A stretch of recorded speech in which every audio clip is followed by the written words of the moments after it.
Eh bien, c'est Eh parti. bien, bonjour à toutes et tous. En tout cas, nous sommes ravis de vous accueillir pour ce nouveau webinaire thématique. Et quand je dis nous, en fait, nous sommes trois, du coup, pour ce temps. Il y a donc Clémence Ollier qui était là le mois dernier et qui va nous accompagner en facilitation graphique. Donc, elle va pouvoir prendre des notes tout au long du webinaire et puis à la fin, du coup, on aura un support graphique pour venir ancrer aussi ce qui s'est dit. On a donc Romain qui est là aussi et qui va du coup partager le contenu de ce webinaire et de ce thème, et moi-même pour venir plus organiser les prises de parole et répondre au chat, faciliter l'espace. Alors, aujourd'hui, nous allons aborder un thème assez général et sur lequel nous avons commencé à réfléchir à nouveau depuis le début de l'année. À nouvelle époque, nouvelle posture. L'idée, et juste pour vous dire quelques mots, et après je donnerai euh, la parole à Romain, c'est vraiment, ceci est le premier webinaire pour venir vous poser des choses autour de finalement c'est quoi cette nouvelle posture, de quoi on parle quand on parle de ça. Et il y aura un certain nombre d'éléments qu'on va vous présenter. Et ensuite, tout au long de l'année, on va revenir plus spécifiquement sur tous les axes que vous allez découvrir dans leur entièreté aujourd'hui, mais qui seront après abordés de façon spécifique au fur et à mesure de l'année. Voilà, sans plus tarder, je te passe la parole, Romain, pour la suite. Yes. Avant de commencer, au départ, je devais faire ce webinaire avec Laurent Vanditz, qui malheureusement n'a pas pu être disponible parce qu'on a perdu un ami, un sociétaire, il y a une semaine, en la personne de Gilles Vernois, qui est donc une personne qui a été très importante dans la création de l'UDN à l'île de la Réunion il y a plus de 15 ans maintenant. Il avait été un des donateurs qui ont permis à Laurent notamment de pouvoir porter la genèse d'un collectif citoyen à l'île de la Réunion. Et puis il avait rejoint les sociétaires qu'on a créé la SIC.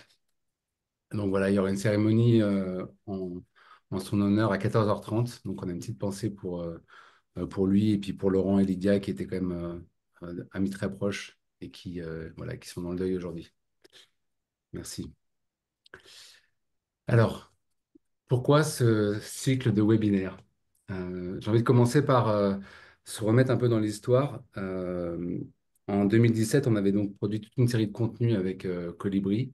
On avait extrait notre expérience d'accompagnement, d'animation de séminaires qu'on avait développé depuis 2010. Donc en 2017, on a fait ce travail un peu d'extraction de l'expérience pour produire des contenus. Au départ, avec un peu d'interrogation vu qu'on était beaucoup dans l'expérientiel, l'apport vidéo a vraiment quelque chose d'une utilité pour nous? Et puis on s'était rendu compte que c'était vraiment complémentaire, que ça permettait justement soit avant, soit après une expérience, de mettre en, de mettre en forme, de mettre en concept des choses vécues, quoi.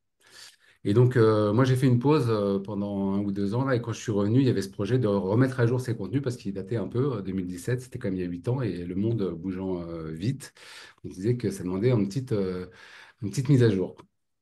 Et puis quand j'ai commencé à bosser sur le sujet, je me suis dit, ouais, en fait, ça va pas être qu'une mise à jour, parce que le monde a quand même beaucoup changé et il change de plus en plus vite. Il y a une forme de chaos qui semble s'installer, notamment avec le retour de Trump au pouvoir et avec ça, toute l'instabilité géopolitique que cela entraîne, des menaces de guerre nucléaire, enfin des choses qui, comme ça, sont assez sidérantes. J'ai mis cette image et le lien vers un podcast de Sismic, les architectes du chaos, que je vous invite vraiment à aller écouter, qui est vraiment très inspirant et qui parle de ça, quoi, de cette époque de bouleversement sans précédent qu'on vit. Et alors, j'imagine que je ne suis pas le seul ici, parce que j'ai vu dans les messages que ça pouvait peut-être résonner, mais pour moi, il y a eu un peu quelque chose de la sidération. Et aussi une forme de remise en question, comme si ça venait dire que la coopération, en fait, c'est mort. Peut-être que c'était une illusion, peut-être que ce à quoi on a cru était vrai dans un monde irréel, mais pas dans le vrai monde, dans la vraie réalité qui est en train de se passer, comme si c'était un mouvement irréversible et qu'on était amené à aller vers toujours plus de division, toujours plus de conflictualité, de violence. et que prôner la coopération dans ce monde, c'était peut-être le meilleur moyen de se faire dominer face à des gens qui sont dans une forme de force décomplexée. Les appels aux règles du jeu, à l'éthique, n'ont pas d'effet si ce n'est que de renforcer leur position. Donc voilà, j'étais un peu avec ces éléments-là. Et puis j'ai commencé à me dire, notamment en écoutant, en me nourrissant, que finalement c'était aussi là une conséquence d'une pensée binaire qui verrait euh, la coopération comme le nouveau dogme à remplacer la compétition comme quelque chose d'universel qui devrait comme ça s'implanter partout, un peu partout ou nulle part, tout le temps ou jamais comme si c'était comme une forme d'absolu et que si ça marchait pas, ben, ça marchait pas quoi. Et que ça aussi, c'était les conséquences d'une pensée un peu binaire et de cause à effet où à chaque problème une cause, quel est le coupable et quelle est la solution pour que ça se produise. Et puis une autre façon de voir le truc, c'est de voir ça comme un mouvement de balancier. C'est notamment la spirale dynamique qui explore ça, de dire finalement avant chaque grand changement de valeur, les changements de valeur étant induits par l'évolution de l'environnement, l'évolution des besoins, donc les changements de valeur, les systèmes d'organisation, à chaque grand changement, il y a une phase de régression où on sent bien qu'il y a besoin d'aller vers autre chose, mais l'autre chose, c'est l'inconnu, ça demande de changer tellement de choses dans nos repères qu'on peut avoir tendance comme ça à plutôt que d'aller vers l'avant, de revenir en arrière et de s'arc-bouter dans des habitudes du passé, dans des paradigmes du passé, qui vont avoir comme effet de renforcer la tension jusqu'à ce que ça pète. Et on peut voir ça comme un mouvement d'élastique, c'est-à-dire qu'on tire l'élastique jusqu'à ce que ça pète et ça crée un mouvement comme ça qui nous oblige à sauter à pieds joints, j'ai envie de dire, dans le nouveau. Donc on peut voir ce mouvement de balancier-là, notamment parce qu'il y a eu comme ça un mouvement progressiste de remise en question toute une série de privilèges, de rapports de domination, et comme si c'était le retour du balancier, ce mouvement régressif, alors que moi j'appelle régressif, hein, c'est un jugement, mais conservateur, fasciste, etc. Et dans ce mouvement-là, on peut aussi le voir comme une réaction du système à un chemin où le monde devient de plus en plus incertain, volatile, complexe et ambigu. C'est-à-dire ambigu dans la difficulté à- à pouvoir vraiment comprendre avec des signes contradictoires, des visions très très différentes. Dans ce que, on appelle souvent le monde VUCA, qui est donc un terme qui vient de l'armée américaine à la base, et et qui voilà, nous invite à regarder en fait cette nouvelle réalité comme un monde dont l'incertitude est finalement la seule chose certaine et un état comme ça qui fait que tous nos mécanismes de contrôle, de prévision deviennent de plus en plus obsolètes.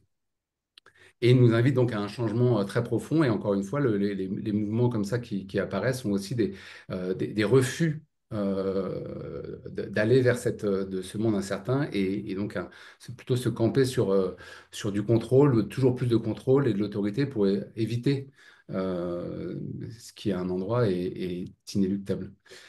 Euh, c'est drôle parce que quand j'ai commencé à regarder les définitions de VUCA et puis des images, je suis tombé sur des sites qui parlent du lean management et j'ai pu voir à quel point, même si est mis en avant en fait cette réalité-là, les solutions qui sont proposées pour pouvoir s'adapter à ce monde sont toujours un peu les mêmes, c'est-à-dire quelque chose de la performance, de l'optimisation, une vision d'un leader partagé, qui sont pour moi justement les signes de, OK, on voit bien qu'il y a une nouvelle réalité, mais la façon dont on répond à cette réalité est encore ancrée sur des paradigmes passés. Alors face à ça, néanmoins, ce mouvement de balancier, il est bien là. On est bien dans un monde, en fait, enfin, en ce moment, une réalité angoissante, anxiogène, et on ne sait pas si ce mouvement de balancier, il va revenir dans l'autre sens, dans combien de temps, et quels vont être les dégâts parce qu'il se peut très bien que la moitié de l'humanité disparaisse dans ce monde balancé. Mais il y a quand même quelque chose dont on ne peut pas comme ça juste se dire, bon, bah, en fait, j'attends le retour, quoi. Je me mets chez moi tranquille, je me protège, et puis j'attends que ça revienne pour pouvoir vivre le monde d'après. Donc, dans ce cadre-là, euh, que faire de la coopération? Quel est le rôle de l'UDN là-dedans? Et qu'est-ce que nous, on a ajusté dans notre proposition, quoi. Et donc, on en est venu à se dire, finalement, autant les outils de gouvernance partagée, ils ne sont pas forcément adaptés tels quels, et ils n'ont pas forcément vocation à se répandre comme ça dans le monde.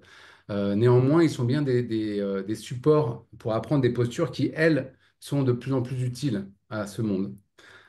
Ça permet de préparer le monde d'après, bien sûr, le monde de la pénurie voilà, le moment où on aura à vivre avec ces contraintes-là. Euh, mais aussi très utile au monde d'aujourd'hui, comme on va le voir dans le webinaire.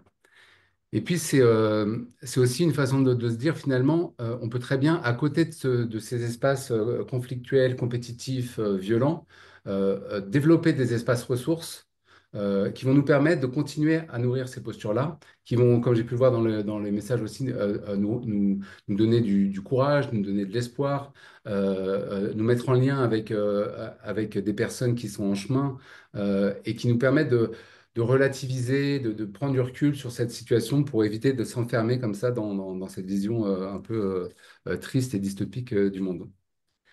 Et ça ne veut pas dire être dans un repli sur soi ou de s'extraire du monde. On peut très bien continuer à être pleinement dans ce monde-là, dans cette situation-là, de résister là où on peut, atténuer en fait les effets délétères de ce qui est en train de se produire, et notamment protéger tous les endroits où ça va être des conditions utiles et nécessaires à la suite.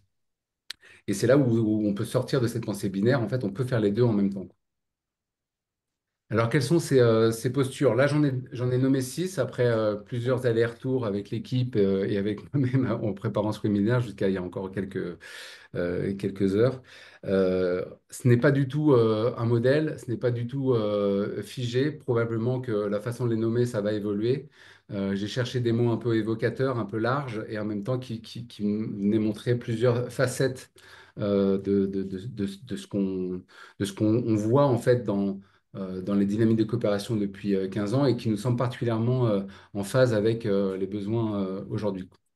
Donc, encore une fois, il ne faut pas le prendre comme une injonction à être autrement. C'est sans doute des choses qui sont déjà en nous et qu'il s'agit de révéler, comme si mettre des mots nous aidait aussi à diriger notre attention et à pouvoir regarder les situations avec des lunettes euh, plurielles. Alors, j'ai envie de commencer par la première posture qui est être avec nos émotions et nos conflits. Parce que moi, j'ai pu vraiment observer que dans cette période-là, un réflexe que je pouvais avoir, c'est waouh, ça fait tellement peur tout ça, c'est tellement inconfortable. Et puis d'être en prise directe avec ces éléments violents, je pourrais avoir tendance à fuir ça. Ou à euh, euh, ensevelir ces émotions par tout un tas de trucs mentaux pour pas les vivre. Et puis c'est aussi souvent ce qui se passe dans nos organisations. On peut avoir tendance comme ça à être dans la rationalité tout le temps, à pas laisser place aux émotions. Et pareil pour les conflits, à les éviter parce que les conflits, ça fait peur. Et puis ça pourrait être vécu comme il y a quelque chose qui est pas normal, qu'il faudrait empêcher, quoi. Là, la posture, elle va être justement de se dire, mais en fait, ces émotions, déjà, c'est vraiment le signe qu'on est vivant, donc bonne nouvelle. Elles sont porteurs d'informations, elles sont porteurs d'évolution. Et pareil pour les conflits, c'est dans la conflictualité de nos idées, de nos points de vue, de nos façons d'envisager les choses que peut naître de la créativité, quoi. Et c'est en apprenant à traverser ces conflits, notamment avec des outils de médiation, des cadres de sécurité, mais pas pour empêcher les conflits, pour les traverser et en faire des opportunités d'apprentissage et d'évolution. Et ça nous permet notamment dans le monde extérieur. Donc, si on considère que là, ce que j'ai dit, c'est une organisation qui travaille sur la coopération, ça va nous aider aussi à traverser plus facilement ces crises et ces phases potentiellement difficiles. Pour ça, ça va nous demander en fait une posture méta. Donc la posture méta, c'est cette capacité à prendre de la hauteur, à prendre du recul et à s'observer, à regarder en fait à l'intérieur de soi et dans le système dans lequel on est. Pour commencer à percevoir les systèmes et la complexité. Par là, j'entends justement cette idée de sortir de la binarité, c'est-à-dire c'est vrai, c'est pas vrai, c'est bon, c'est pas bon, où il y a qu'une vérité possible. Et puis aussi la pensée linéaire qui cherche à chaque cause, alors chaque effet une cause plutôt, et puis c'est quoi la solution qu'on va pouvoir généraliser parce qu'on n'a pas trop envie de se poser des questions. Ben justement, c'est la capacité à se questionner avant d'appliquer des solutions. C'est la capacité à voir les dynamiques à, à penser processus et démarche plutôt que solution toute faite à appliquer. À voir les boucles de rétroaction, c'est-à-dire les boucles d'amplification, que ça soit donc des boucles de rétroaction positive, c'est-à-dire qui accentuent le phénomène.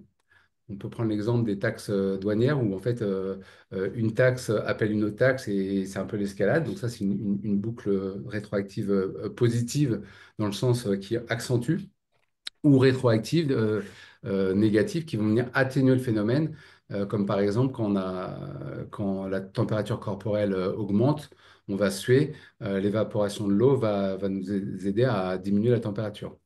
Donc, ouais, tous ces phénomènes-là, en fait, c'est cette approche un peu systémique de plutôt regarder en fait les tendances, comment je bouge un paramètre et comment le système réagit, plutôt que de chercher à le comprendre, parce qu'en fait, il devient tellement complexe qu'on ne peut pas l'analyser, on ne peut pas le comprendre tel quel, quoi. Et puis enfin, c'est aussi cette invitation pour nous à sortir de la posture pour-contre, pour ou contre, qui est finalement les deux faces d'une même pièce, pour pouvoir aller vers pour-contre avec et sans. Donc ça, c'est quelque chose qu'on travaille beaucoup dans nos séminaires et dans nos propositions sensorielles, comme justement des cartes à jouer et comme une lecture en fait méta où on peut plus facilement se dire, tiens, mais là, dans la situation, qu'est-ce que je suis en train de vivre? Ah ben ouais, je vois que je suis vraiment dans du contre. Et si j'essaye une autre posture, pour voir ce que ça donne. Ou à l'inverse, je suis toujours dans le pour, mais en fait, ça fait quoi un peu j'ose exprimer un contre, parce que c'est aussi créatif, et puis le avec, et puis le sans. Tout ça, pas dans une logique de il y en a une qui est bien et l'autre qui est pas bien, mais justement comment on met de la conscience sur ces postures et de la pluralité pour pouvoir ajuster en fonction de ce qui se passe et de comment ça réagit en face. Donc ça, on fera un webinaire le 5 juin là-dessus. Euh, une autre posture qui nous semble clé et qui, pareil, est au cœur un peu de ce qu'on peut toucher dans nos expériences de coopération, quand on fait vivre une expérience à un groupe et que on a beau mettre en place des outils de coopération, des choses qui bloquent, qui sont souvent liées à une volonté de contrôle, de prévision et une difficulté à faire avec l'aléa, soit d'une situation ou d'un processus d'intelligence collective qui va nous amener à quelque chose où on n'avait pas du tout pensé au départ. Et là, il s'agit vraiment de sortir de cette dimension où on donne un objectif et on va avoir tendance à, à- à empêcher tout ce qui viendrait nous détourner de cet objectif, donc à réduire les contraintes, à lever les obstacles, mais sans jamais en fait modifier ça. Là, l'idée, ça va être vraiment pas seulement de réduire la contrainte, mais de l'habiter. C'est-à-dire comment en fait les contraintes qui nous arrivent deviennent des ingrédients, des sources d'innovation, comment on apprend à composer en permanence avec l'imprévu et qu'on sort de chercher à prévoir le futur, mais plutôt à se préparer au futur. Ça, c'est un élément développé par Olivier Hamon dans son bouquin Antidote au culte de la performance, c'est que euh, on peut passer en fait du temps ici maintenant à se préparer à ça et pour ça, ça passe par notamment, alors nous on aime bien les pratiques artistiques et sensorielles. Là, j'ai pris l'image du clown qui pour moi représente vraiment cette capacité à composer avec l'imprévu. Mais c'est un vrai entraînement individuel et collectif que d'apprendre à jouer avec ça. Une autre posture va être de déployer enfin une autre intention, de déployer nos puissances créatrices et empathiques. J'ai pas mal hésité sur le terme entre donc c'est l'idée un peu de passer du pouvoir sûr. Donc le pouvoir sûr, c'est ces logiques un peu hiérarchiques où pour gagner du pouvoir, il faut en obtenir. Pour obtenir du pouvoir, il faut le gagner sur les autres. Donc être en posture de pouvoir sur les autres. pour passer à une logique de pouvoir pluriel, de pouvoir d'eux, donc de créer, d'innover, d'essayer, et toujours dans cette conscience de mon impact sur les autres et sur le système. Dans nos cadres de sécurité, moi j'aime bien parler de deux polarités qui me semblent vraiment essentielles à toujours garder ensemble, c'est la souveraineté et la bienveillance. Donc la souveraineté, c'est la capacité comme ça à prendre la responsabilité de ses actes, à faire des choix, à exprimer ses objections, à être autonome quelque part. Et la bienveillance, moi, je l'entends comme la capacité à prendre en compte l'impact de ces choix sur les autres, sur le système. On pourrait avoir d'autres définitions, hein. Mais donc, du coup, là, j'ai choisi le mot empathique dans cette idée de comment je peux être en puissance créatrice tout en étant toujours en, en connexion avec l'autre, avec le système, pour aussi pouvoir ajuster ce que je propose à la façon dont le système va réagir autour. Et ça passe notamment par développer le droit à l'erreur et tous les endroits qui permettent d'avoir comme ça des retours, des feedbacks qui permettent d'ajuster. Donc, on va le voir après. Parce qu'effectivement, le fait de pouvoir être à la fois un élan comme ça de OK, je fais des choses, j'ai le droit à l'erreur, ça demande en fait par contre d'avoir des capteurs en place qui nous permettent d'ajuster en fonction des tensions, en fonction des polarités. L'image qu'on utilise souvent, c'est cette image du vélo. C'est-à-dire qu'en fait, ça sert à rien d'être statique et rigide. C'est la meilleure moyen de se casser la gueule en vélo. On est plutôt dans quelque chose du mouvement et du ressentir où en fait, l'équilibre, en fait, il se fait chemin faisant. Et puis même la route, en fait, pour éviter les bosses, etc., elle va se composer chemin faisant. Mais encore faut-il être dans cette capacité de ressentir et d'ajuster. Et pour ça, il y a toute une série de processus ou en tout cas d'attitudes pour développer la capacité à exprimer et à transformer les tensions. Et c'est un peu pareil pour les polarités, c'est que l'enjeu, il n'est pas de choisir entre le fond, la forme. Par exemple, ce sont des polarités qui s'expriment dans les groupes, des personnes qui ont besoin d'abord de parler du fond, la forme suivra. D'autres qui ont besoin d'abord de se mettre d'accord sur la forme, le fond suivra parce que la forme va avoir un impact sur le fond, sur le contenu. Tout ça, c'est des besoins, des façons envisager des choses qui sont complémentaires et qui, quand elles sont en tension, forment une sorte d'équilibre. Et des polarités comme ça, il y en a plein dans le fait de pouvoir être à la fois assertif, exprimer sans détour ses idées, et en même temps se laisser influencer par la parole de l'autre. Toutes ces polarités, en fait, elles sont à envisager ensemble encore une fois, ça peut être soit un mouvement de balancier, soit une tension qui crée l'équilibre. Donc ça, on va explorer ça le 3 juillet. Et toujours pareil, dans cette logique de comment je développe ma capacité de perception et de résonance, il y a cette idée de pouvoir être en permanence chemin faisant, en lien avec le sens ou l'essence sensorielle, mais aussi l'essence dans cette idée que peut-être dans le monde dans lequel on va, il y a plus un sens que chercher le sens. En fait, moi, je sais que ça m'a amené à des formes de désespoir récemment, mais c'est quoi le sens de tout ce qui se passe? Et plutôt le voir comme quelque chose de pluriel, et toujours en lien avec les besoins et les ressources, parce que dans le monde dans lequel on va, penser les modèles économiques, les services, les produits sans aucune considération avec les besoins et les ressources est de plus en plus insensé. Et donc du coup, c'est comment on arrive à garder en fait euh, ces, enfin, ces éléments-là du système en permanence en connexion. Et pour finir, donc ça, je ne l'ai pas mis comme une posture, mais plutôt comme euh, une récompense. Enfin, je ne sais pas si c'est une récompense, le terme n'est pas très bien choisi, mais en tout cas, c'est dans une intention de développer notre capacité à être en résonance avec le monde, comme j'ai pu l'évoquer, à être plus robuste.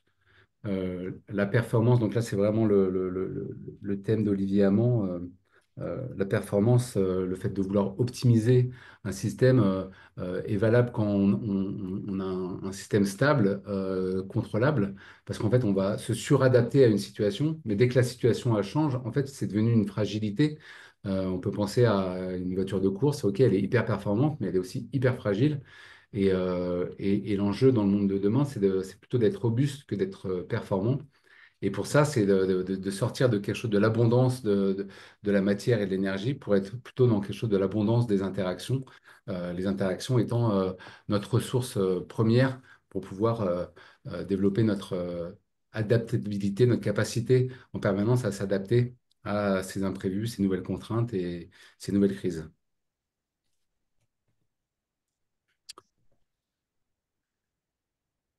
Voilà, j'ai fait un premier aperçu rapide. Euh, Peut-être un peu comme quelque chose de vous donner le goût à la suite, mais avant de passer aussi à des propositions aussi plus concrètes dans ce que nous on propose, on va prendre un petit temps de questions. Qu'est-ce que Ça ce peut que j'ai être partagé évoque chez hmm, vous? question, ça peut être résonance aussi, partage. Alors ceci n'est pas une bouteille de bière, hein, c'est de l'eau. Oui, Lorenzo. Oui, bonjour à tous et à toutes. Euh, je parlerai pas d'angle mort, je parlerai plutôt du fait simplement qu'on est tellement conditionné dans notre société individualiste qu'il y a une dimension qu'on oublie combien, et d'ailleurs le titre du livre Faire ensemble, c'est on essaie toujours de trouver des solutions au niveau individuel, on s'en rend même pas compte.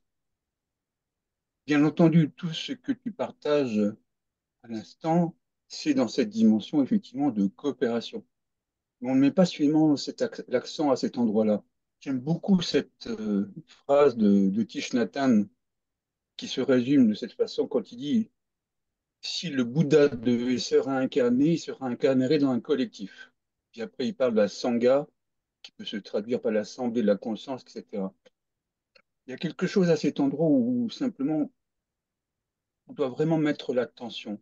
Moi, de tous les collectifs que je croise et que je rencontre, et ils sont nombreux, c'est quelque chose souvent qui est rarement visité. Et là-dessus, vous voulez mettre l'attention. On peut le développer éventuellement, mais c'est plus une réflexion, une résonance aussi, d'une certaine façon, par rapport à ce que tu as partagé. Voilà. Merci. Je veux bien répondre, Romain, si ça te va. Ouais, vas-y. Parce que moi, ça résonne assez, enfin, là où ça résonne pour moi, et c'est peut-être différent, mais et justement, j'avais un échange avec Romain juste avant ce webinaire là-dessus, c'est que je lui disais, il me semble qu'il y a une autre polarité, enfin, un autre élément aussi dans ces nouveaux paradigmes. C'est vraiment la capacité à conscientiser d'où on parle. Et moi, je l'appelle, est-ce que je suis en train de parler de mon je-moi ou de mon je-nous? C'est-à-dire de plus en plus la capacité que nous avons, même nous en tant qu'individus, à euh, à se reconnaître, à se mettre à l'écoute de l'ensemble, et vraiment à cet endroit-là. Et pour moi, c'est un vrai changement de posture. C'est un autre monde, en fait. On bascule dans un, justement, un nouveau paradigme. Ce je-nous, c'est-à-dire, moi, je parle Emmanuel, mais en fait, ce que j'exprime et je le sens, c'est quelque chose de global, de collectif. Il est pour moi une des clés de la transformation et de notre capacité, après, derrière, à coopérer, à vivre les conflits autrement, à blablabla, plein de choses, en fait. Et effectivement, cet endroit-là, très intérieur, en fait, c'est un travail et qui peut se faire, et qui se fait, par contre, en collectif, parce que c'est comment on s'aide à venir ensemble à cet endroit-là et à conscientiser que, ah, là, peut-être, je suis pas tout à fait positionnée. C'est un des facteurs pour moi voilà, de ces nouveaux paradigmes est essentiel. Voilà là où ça résonne. Il y avait une main levée. Oui, il y avait une autre main levée. Je je sais plus comment est-ce qu'on fait pour mettre la main. Alors je fais ma main physique. C'est très bien. Je Vas-y. peux parler maintenant? Ouais. Oui, attends, je vais juste expliquer T'en pour ceux prie. qui veulent. Pour Ah mettre oui, oui, votre pardon. main, vous allez dans. Oui, mais bien sûr, tu pourras après. Voilà, Ouais. vous allez dans réagir et vous allez Ah voir juste oui, tout en bas, il y a lever la main. ouais, Voilà, ok, ça le marche. cœur, Très bien. réagir et lever la main. Mais vas-y, Daniel. Ok, je te remercie. Donc, moi, juste pour rappel, hein, j'ai créé l'atelier du verbe à Paris 14e depuis 15 ans. hein. Donc c'est un atelier de communication par excellence avec plein de gens qui font du théâtre, de la musique, de la peinture, voilà, qui viennent faire leurs cours. Et puis moi-même, je fais des ateliers d'art de communiquer, sur l'art de communiquer depuis quelque temps. Après mes différentes pièces de théâtre que pour l'instant j'ai mis un peu en pause. Voilà. Je voudrais, voilà, parler en écho à ce que tu viens de dire. euh, et puis à ce que vient de dire Romain aussi, hein, que pour moi, ce qui est important, c'est de formuler euh, la nouveauté qui, de fait, est pratiquée par tous les initiateurs de nouvelles façons de travailler pour le monde, pour la société, etc., sans les nommer pour le moment, hein, mais c'est clair qu'il y en a beaucoup et que ça augmente, et de faire venir à la conscience ce qu'ils font d'eux-mêmes, sans le nommer encore, qui est pratiquer l'art de la connaissance de soi, comme c'était dit du temps des Grecs. Et en sachant que la connaissance de soi est ce qui permet justement d'investiguer d'où je parle quand je parle. Est-ce que je parle par rapport à mes intérêts ou bien est-ce que je parle par rapport à ce qu'a suscité ce que j'ai entendu des autres, hein. Et donc, pratiquer cette connaissance de soi, c'est se demander d'où ça vient, ce que j'ai envie de dire, ce que j'ai envie de faire, et ça veut dire se rendre compte que on a plusieurs parties à l'intérieur de soi, qu'il faut savoir les nommer. On a la partie qui pense, on a la partie qui ressent, et on a la partie qui est animée de choses à faire, hein, qu'on peut appeler la volonté aussi, hein, pensée, sentiment, volonté. Donc tout ça est absolument fondamental pour pouvoir détecter d'où je vais parler et pouvoir aussi détecter d'où parle celui qui est en train de s'exprimer pour que je puisse, enfin, pour qu'on puisse comprendre est-ce que ça va servir tout le monde ou bien est-ce que il nous informe de quelque chose qu'il veut pour lui-même mais qui n'est pas a priori ouvert à comment les autres, ce que les autres vont penser, hein. Voilà, je le dis rapidos, hein. Et pour, je termine en disant on peut revenir là-dessus parce que c'est nos pensées communes en fait, hein. C'est en ça que l'Université du Nou m'a tant intéressée, hein. Euh, et pour terminer, de dire que la chose qu'il faut vraiment comprendre, qui est la nouvelle valeur, disons, hein, c'est de détecter et de pratiquer le lien entre le moi personnel, le moi individuel plutôt, il faut dire, c'est mieux comme ça, et le moi du monde. De comprendre que quand on approfondit le moi individuel, on élargit les Mais juste, frontières du moi. Daniel, je me permets parce qu'on est très J'ai nombreux. Donc, terminé, si hein, tu j'ai peux aller, voilà, terminé. juste vers la J'ai concision terminé du là-dessus, hein, propos, qu'on Emmanuel. puisse donner la parole, voilà, aussi à Mais d'autres personnes. bien Merci sûr. beaucoup. Je voulais juste terminer sur cette phrase-là, hein. Voilà, Bon. merci. Ok, tu as fini? Je voulais Oui, pas non plus te couper la parole, hein. je t'en prie, j'avais fini, c'était ma dernière phrase. Ok, très bien. Merci beaucoup. Carmen, du coup.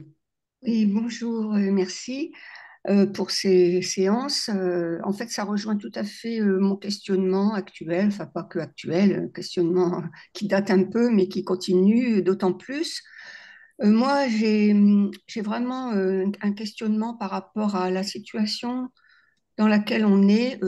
Si on reprend la spirale dynamique, hein, c'est ce moment de flou, on ne sait pas de quel côté ça va tomber. Euh, et ce qu'on observe, enfin, c'est qu'on retourne vraiment dans du rouge, en fait, c'est-à-dire de la force brutale. Euh, et je me demandais comment on fait par rapport à ça. Enfin, c'est vraiment concrètement, parce que je crois qu'on est quand même, nous, enfin, on est plutôt du vert. Enfin, moi, je me sens plutôt du vert, mais j'ai l'impression que je suis complètement démunie par rapport à la force brutale. Et, et je veux bien entendre que c'est un moment et que ça va finir, comme dit Olivier Amand, qu'on va finir par passer à autre chose. Mais en attendant, il va y avoir des dégâts. Et comment on fait pour limiter les dégâts? Enfin, c'est ma question. Voilà. Parce que j'ai un peu peur, en fait. J'ai un peu peur de la phase transitoire avant de déboucher sur autre chose où il y aura beaucoup de dégâts, en fait. C'est ça qui me fait peur. Je me demande si on peut limiter ou si c'est un passage obligatoire, on va être obligé d'y passer. Et une fois j'y pense et je me dis tous les morts et tout ça, enfin voilà. Mm. Ça me. Voilà. En bonne verte, j'ai du mal avec ça. Faudrait que je passe en jaune en me disant que c'est un peu plus pragmatique, mais je sais pas. En tout cas, c'est mon questionnement actuel et c'est ce qui m'habite et me perturbe. Ok, merci. Merci. Peut-être pour commencer à répondre et donner nommer en fait ce que tu évoques, vert, jaune, c'est des couleurs de la spirale dynamique qui viennent aider à identifier un certain nombre de systèmes de valeurs différents et de phases comme ça d'évolution dans les stades. Bref, donc c'est pas vraiment un modèle, mais je sais plus comment on appelle ça, mais en tout cas, vous pouvez vraiment aller vous renseigner là-dessus, parce que je trouve qu'en ce moment, effectivement, c'est des repères qui sont assez aidants. Je suis pas du tout un spécialiste de la spirale dynamique, donc je vais pas rentrer dans ce sujet, mais moi, je crois que effectivement, ça fait peur. Et que quand je parlais de être avec nos émotions, c'est être avec cette peur, parce qu'en fait, il y a un endroit où oui, ça fait peur, et la peur, elle a aussi un, une dimension salutaire, c'est qu'elle nous pousse à agir et agir par rapport à quelqu'un qui est dans la force. C'est pas forcément être soi-même dans la force, qu'on n'a pas forcément les moyens. Ça peut être de fuir et de trouver par contre des alliés. Donc en fait, là, l'invitation, on ne sait pas combien de temps ça va durer. Ça peut potentiellement être effectivement assez trash et douloureux. Mais c'est comment je peux trouver des espaces où moi je vais pouvoir cultiver mes liens, cultiver mes forces, peut-être trouver aussi des éléments de protection par rapport à ce qui se passe, mais pas se focaliser dans, en fait, que dans la survie, que dans la protection, mais comment j'arrive à faire un peu les deux. Après, j'ai pas de réponse, qu'encore une fois, l'imprévisibilité du monde nous fait que dire maintenant ce qu'il faut mettre en œuvre pour que demain ça nous protège est une illusion. Mm. Donc, il y a vraiment cet entraînement dès maintenant Mm. autour de soi à, à- à composer avec la réalité maintenant, parce qu'en fait, on dit que ça va être un carnage, mais en fait, on n'en sait rien, peut-être que pas. Donc, ça sert à rien non plus. Il y a des chances, hein. Mais le pire n'est pas encore advenu. Donc, voilà, comment je peux être en attention à ça, à être capable de le regarder sans non plus être focalisé dessus et trouver dès maintenant, en fait, des ressources, des alliés, des façons de faire qui permettent de, de protéger, de préparer l'après, quoi. Il y a Françoise et puis Bruno. Oui, bonjour. Merci déjà, super, bravo. Moi, je voulais juste amener l'idée par rapport, enfin, l'idée au témoignage. J'en suis un peu émue d'ailleurs, mais en prenant la parole. C'est juste, moi, j'habite pas très loin de une ancienne ZAD. C'était la ZAD de Sivens, là dans le Tarn.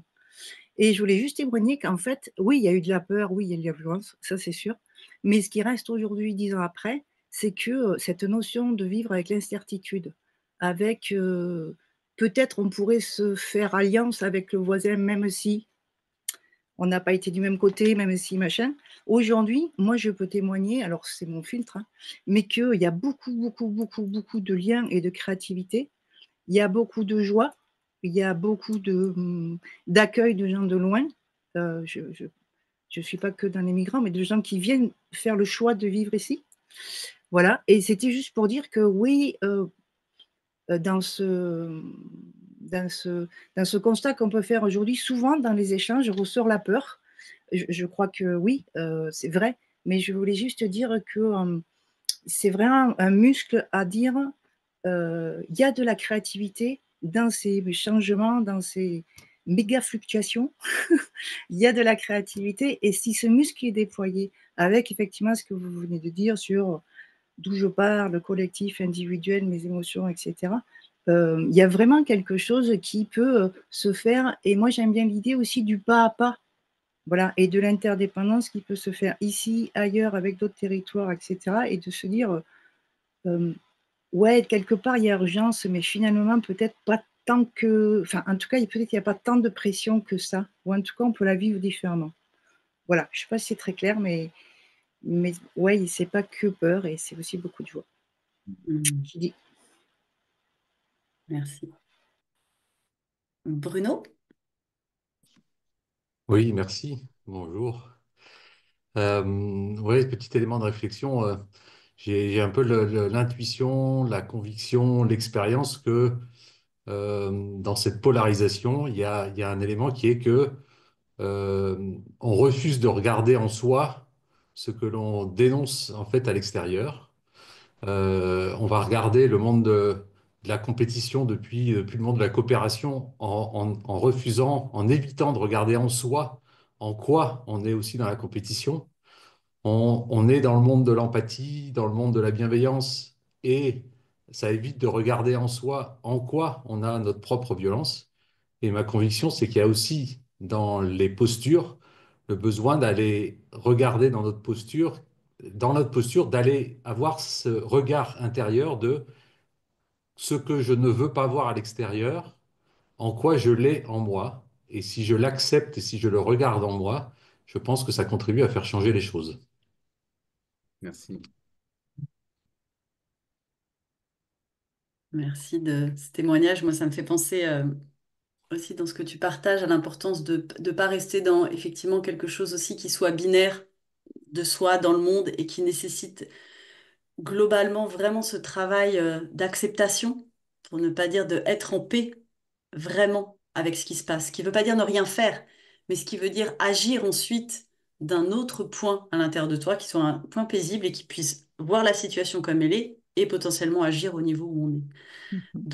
Donc oui, ces polarités, on les porte en nous. Oui, on apprend de plus en plus et je crois que toute personne engagée dans un chemin de coopération sincèrement, ne peut pas dire qu'elle ne voit que le beau des choses et au contraire. Donc, comment effectivement ce chemin nous amène à vraiment peut-être faire ressurgir encore plus ces polarités pour pouvoir les dépasser, pour pouvoir trouver ce point, pour dire cette voie du milieu qui ne nie pas les deux, mais qui permet de trouver un juste prochain pas. Voilà. Mhm. Ouais, Est-ce qu'il y a c'est d'autres bon. est-ce qu'il y a Ouais, d'autres je veux bien. partages? Je veux bien. Ouais, attends, Daniel, Je je vais t'en voir s'il y prie, a je d'autres t'en prie. personnes qui n'ont pas pris la Ah oui, oui, parole. d'accord, je t'en prie. Je croyais qu'il n'y avait personne Mhm. d'autre. Oui, je Mhm. laisse ouvert un temps, peut-être qu'il n'y a personne d'autre. D'accord. Pas de souci. Est-ce qu'il y a Oui, quelqu'un qui... Oui? vous m'entendez? Oui, Isabelle. Oui, bonjour. Bonjour. Euh, Écoutez, moi, je suis très touchée là de tout ce que vous partagez. Personnellement, je traverse autant une crise intérieure que cette crise globale du monde. La question de la compétition, il se trouve que je suis au chômage, je n'arrive plus à payer les traites de mon appartement. Au 10 du mois, je ne sais, ma lutte pour pouvoir trouver à manger décemment est complètement dévore en fait mon énergie. Et parallèlement, je sens que j'ai besoin de trouver ma juste place pour pouvoir trouver des communautés de pensée justement et d'action, une tribu entre guillemets. Voilà.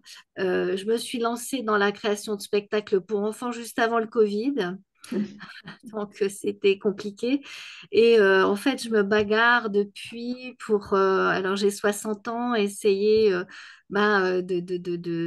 d'apporter quelque chose à travers cela, mais je me rends compte justement que ça nécessite une énergie extraordinaire, une connaissance de tous les rouages, de l'intermittence. Enfin, je veux pas être trop longue, mais en fait, je n'arrête pas là de me questionner sur ma juste place et ces outils que j'ai de pouvoir créer des spectacles avec des enfants ou pour des enfants, voilà, et à la fois une suffocation personnelle permanente et une lutte, voilà. Et aussi en me disant, est-ce que finalement, bon, ça, c'est un mode d'action de trouver à parler de cela aux enfants, mais je suis tout le temps en train de me dire, mais bon Dieu, vu là ma vision qui se noircit de semaine en semaine et de mois en mois, comment pouvoir évoquer cela avec les fameuses espérances, quelque chose d'un peu vaste là. Ou est-ce que ma place serait dans des actions autres, dans des groupes et peut-être des choses un peu plus radicales, voilà. Merci de ce partage. Je pense qu'on pourra pas forcément, on n'aura pas le temps de voilà, pouvoir accompagner, mais oui, en tout cas, l'articulation entre soi, sa situation personnelle et ce qui se passe dans le monde, je crois qu'à différents niveaux est vraiment en résonance. Donc on est ouais, de plus en plus touché par ça. Samira, et puis ensuite on clôturera le temps des questions. Je voudrais juste dire un petit truc. Ouais. Attends, Daniel, on va d'abord Mais prendre non, non, mais Samira, après Samira, bien entendu, oui, oui, qui n'a pas parlé. bien sûr. Bonjour, est-ce que vous m'entendez bien? Oui, c'est tout Merci de bon. m'accueillir. C'est bien la première fois que je fais un webinaire avec l'Université du Nou et je suis Bienvenue. ravie d'avoir passé ce moment avec vous qui résonne énormément. Donc je pense que je suis à la bonne place. Je suis ravie. Euh, Beaucoup de résonance dans tout ce qui a été partagé. Ce qui m'interroge, la question que je me pose, euh, et j'ai beaucoup aimé l'idée, enfin l'introduction aussi. Et dans l'introduction, il était évoqué l'idée selon laquelle on était plutôt passé enfin, qu'il y avait un enjeu de pouvoir sûr et de pouvoir d'agir, pouvoir. Et je me demande si aujourd'hui, comment est-ce qu'on enfin, où est-ce qu'on en est par rapport à cet enjeu finalement de domination, alors entre guillemets, de domination de la nature, de domination dans les relations, de domination éventuellement sur soi, parce que quelque part, ça peut aussi être une injonction que d'essayer toujours de ne pas entrer dans la binarité, d'être en réflexion permanente bon, bref, vous m'avez compris. Donc, je me demande où est-ce qu'on en est par rapport à voilà, à cette énergie à ce passage du pouvoir sur au pouvoir de. Concrètement, aujourd'hui, j'ai le sentiment que 80%, 90%, enfin, je ne sais pas si c'est en pourcentage, mais j'ai le sentiment que cette matrice-là est toujours très présente, en fait. Nous, on essaye, enfin, nous, on essaye de se projeter dans l'après, et je me demande si on n'est pas encore dans cette vision qui nous imprègne et qui imprègne toutes nos relations, et à la nature, et à nous-mêmes, et de en dehors, et de manière très complexe. Voilà, qu'est-ce que vous en pensez? Moi, je veux bien répondre. Euh, je pense que Si ce ma qui, question est claire, hein, je ouais, la suppose. question est claire et justement la question est riche et je pense que ce qui est précieux là-dedans, c'est la question, c'est pas la réponse. C'est-à-dire d'être en capacité en permanence à se poser cette question-là de, tiens, dans cette situation, moi j'en suis où? Est-ce que, ah, et là, comme quelque chose de, justement, encore une fois, de cet ajustement, en fait. Parce que ça serait le piège, ça serait de se dire, c'est bon, la domination, c'est terminé.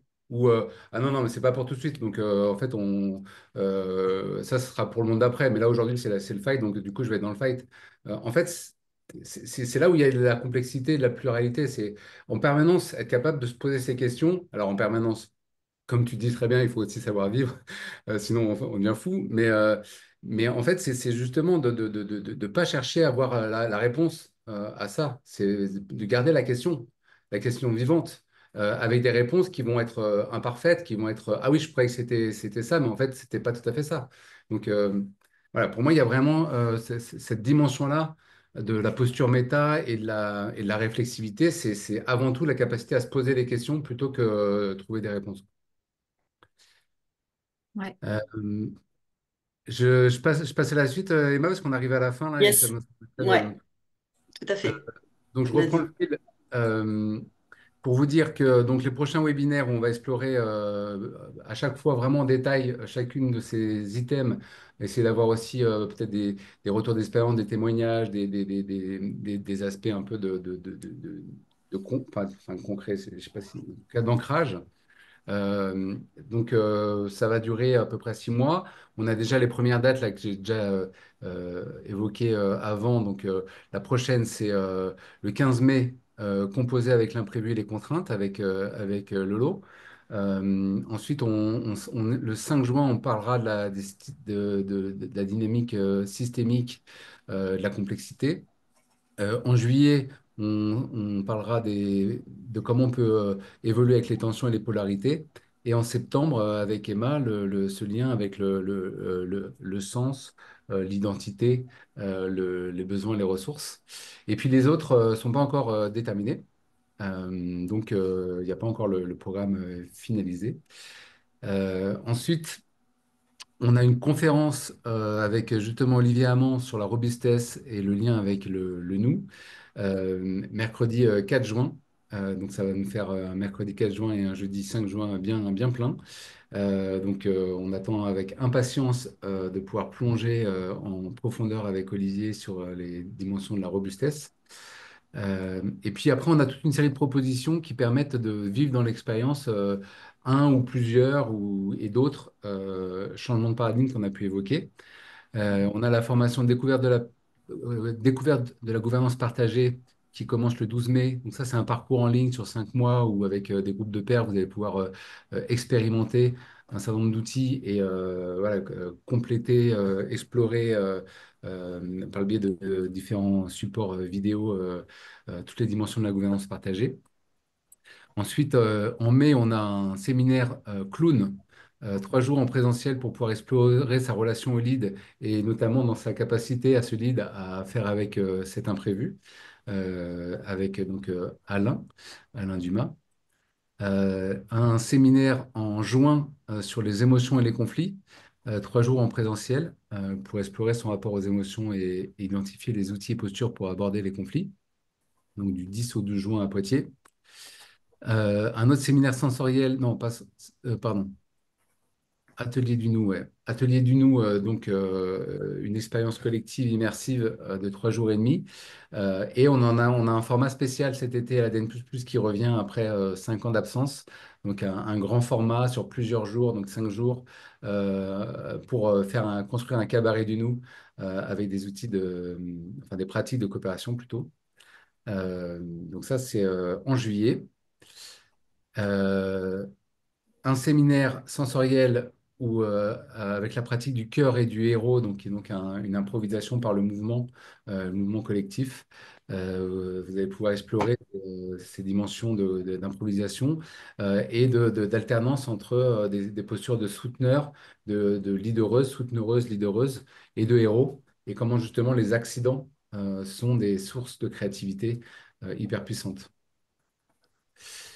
Voilà, et on peut aussi proposer des accompagnements dans tout type d'organisation, sous forme d'intervention, d'accompagnement sur la durée, de supervision et de coaching pour explorer ces différentes postures et comment elles peuvent s'incarner dans une organisation.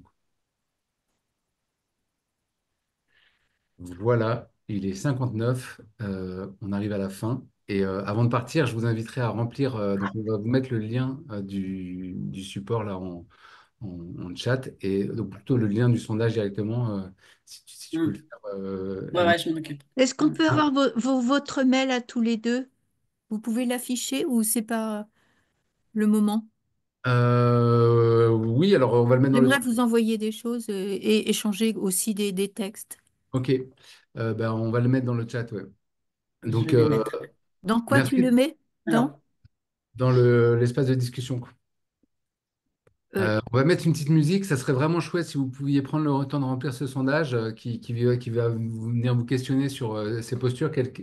Dans quel ordre d'importance vous les mettriez? Alors, c'est un peu con de faire un ordre, hein, mais en tout cas, nous, ça nous permet de sentir lesquels auraient le plus d'importance pour vous, lesquels auraient plus de difficultés à mettre en œuvre. mhm, Et puis aussi avoir une évaluation de ce webinaire. Qu'est-ce qui vous a plu? Qu'est-ce qui vous a moins plu? Comment on aurait pu le faire autrement? Ça nous d'accord. permet d'améliorer notre proposition. Donc on appuie là-dedans. On fait comment là? c'est ça. Euh, J'ai mis le lien le dans lien le est dans chat. le chat. J'ai mis même deux Le fois. chat, j'y vais comment? Ah oui, là, d'accord. Tu fais, oui, chat, voilà, tu le fais Chat. apparaître. Ah oui, d'accord. Exactement. Et pour terminer, ce qu'on vous propose, c'est aussi du coup, parce que, voilà, Clémence, est-ce que tu es là pour nous partager la facilitation graphique? Ah Oui, oui, j'ai tout à complètement fait. oublié. Est-ce que c'est possible? Ouais, là, super. Ah voilà, très bien. Donc voilà, je vous laisse un instant pour appréhender ce visuel. Et donc, je vais prendre quelques minutes, si vous le voulez bien, pour passer Attends, au je vais travers. le mettre en. Je vais Ouais, l'épingler. Parce que merci sinon. beaucoup. Hmm. Super, génial. Euh, ouais, c'était un webinaire. En tout cas, moi, je dis mon ressenti par rapport à ça, mais que j'ai trouvé très touchant. Beaucoup des interventions que vous avez fait, j'ai senti que ça venait aussi créer quelque chose en moi, donc je voulais le partager. Donc aujourd'hui, on s'est rencontrés autour des nouvelles postures possibles et de comment on peut développer en fait nos capacités pour apprendre à naviguer ensemble dans un monde qui est en mutation. Et donc ce monde Image, je vois pas qu'aujourd'hui... l'écran de Ah, Clémence. Je sais pas s'il y a que moi, mais je vois pas le partage. Mince. alors Vous le je fais une voyez? petite pause. Il est dans Bah, le chat, je mets un tout petit. Ah oui. Non, ah, moi, mais. je ne le vois pas. T'as pas épinglé Ah la mince. bonne. Ben si, pourtant je l'ai épinglé. Puisqu'il me propose de supprimer l'épingle. Si jamais on est plusieurs à avoir copié l'image dans le chat, si vous voulez la Oui, l'image est dans le chat, mais par contre, effectivement, alors je vais faire supprimer l'épingle, mais je vais. C'est étonnant. Ou donner les droits de partage d'écran à Clémence plutôt. Elle Oui, les a, elle les a. alors attendez. Mais moi aussi, quand j'épingle, j'ai l'impression que ça fait pas grand-chose. Mettre en avant pour tout le monde. Alors attends, Voilà, est-ce Ouais, que c'est ça mieux là? marche? c'est ça. Voilà. Ok, c'est pas épinglé, Génial. c'est mettre en avant. Très bien. Ok, donc apprendre à naviguer ensemble dans un monde en mutation, ce monde aujourd'hui qui peut nous paraître chaotique, d'être un monde en crise. Il y a des peurs, c'est anxiogène, il y a beaucoup d'incertitudes, il y a beaucoup d'enjeux de domination. Et on se pose la question de finalement comment est-ce qu'on peut passer du pouvoir sur au pouvoir de, donc de affronter le monde tel qu'il est aujourd'hui en construisant, pour construire finalement le monde de demain. Et donc de voir finalement ce chaos et ce monde en crise comme une opportunité, une occasion de grandir. Donc l'une d'entre vous a évoqué le passage du rouge au vert que j'ai illustré là. Et donc, cette occasion de grandir, c'est aussi comment est-ce qu'on peut s'entraîner justement pour passer au vert, trouver des ressources et des alliés. Et justement, les 6 postures qu'on a identifiées, c'est des postures finalement qui sont de plus en plus utiles euh, à ce monde chaotique. Donc, on a commencé par le rapport à être avec nos émotions et nos conflits. Donc, comment est-ce qu'on peut accueillir les émotions, les écouter pour comprendre nos besoins et nos motivations, de reconnaître que oui, ça fait peur, mais qu'il y a aussi de la joie. Donc, il y a toujours de la nuance finalement, même dans les émotions que ça nous fait traverser. Et justement, en parlant de traverser, on aborde la notion des conflits, de comment on développe sa capacité à traverser les conflits qui sont inévitables.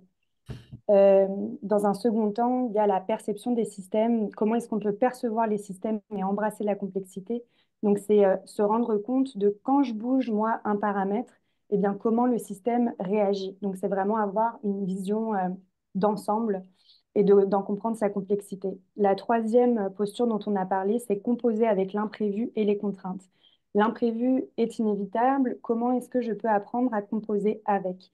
Et ça, finalement, ça repose sur un entraînement qui est individuel et collectif. On a aussi parlé de la contrainte, et dire finalement comment est-ce qu'on peut habiter la contrainte.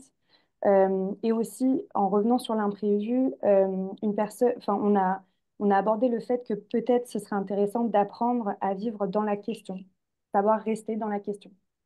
La quatrième posture, c'est déployer nos puissances créatrices et empathiques. Empathique dans le sens on peut se donner aussi le droit à l'erreur dans nos expérimentations. Dans la création, c'est comment est-ce qu'on peut développer le muscle de notre créativité dans ces méga fluctuations. Ensuite, la cinquième posture, c'est évoluer grâce aux tensions et aux polarités. Donc, c'est comment est-ce qu'on apprend finalement à naviguer entre ces polarités, puisqu'il n'y a rien finalement qui est binaire. Et enfin, comment rester en lien avec les sens, le sens, les besoins et les ressources. Donc, comment est-ce que finalement on apprend à rester connecté à notre boussole intérieure. Et aussi, il y a une personne qui se questionnait sur finalement, dans ce monde en mutation, quelle est ma juste place? Je me suis rendu compte qu'il y avait peut-être un point que j'avais oublié de nommer, que je trouve intéressant dans l'idée d'être avec nos émotions et nos conflits. C'est aussi finalement revenir à pratiquer l'art de la connaissance de soi et de comprendre d'où est-ce que je parle. Ça me permettra aussi de comprendre peut-être d'où parle l'autre. Donc voilà, c'est la synthèse que je propose aujourd'hui. Et finalement, bah, tout ça, c'est les super pouvoirs qu'on peut développer et déployer pour construire le monde de demain. Merci beaucoup. Merci Hmm. Clémence. Merci. Merci beaucoup, Clémence. Mais c'est exactement tout ça que je voulais exprimer.